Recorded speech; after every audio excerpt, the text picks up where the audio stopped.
Hello friends, good morning. তোমরা সবাই কেমন আছো বন্ধুরা? আশা করি সবাই ভালো আছো।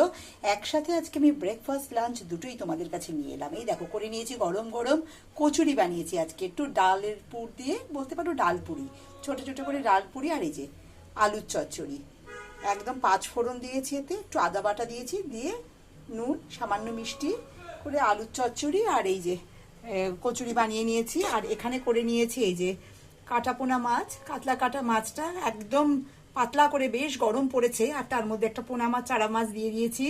দিয়ে এই যে পাতলা করে আলু দিয়ে, কালো জিরে, কাঁচা লঙ্কা, পেঁয়াজ দিয়ে পাতলা, একদম পাতলা গরমকালের ঝোল। আর করে নিয়েছি ভাত। আর এটার সাথে যেটা আছে বন্ধুরা, আছে ডিম সেদ্ধ। এই আজকে আমার লাঞ্চ আর ব্রেকফাস্ট মেনু। একটু তাড়াতাড়ি আছে আজকেও, একটু বেরোনোর ব্যাপার আছে বন্ধুরা, কাজের ব্যাপারে। তো এই জন্য আমি আজকে এইগুলোই তাড়াতাড়ি করে নিয়েছি। তোমরা লাঞ্চ আর ব্রেকফাস্টে কে কি করেছো আমাকে কিন্তু অবশ্যই জানিও। তোমরা সবাই ভালো থেকো, সুস্থ থেকো।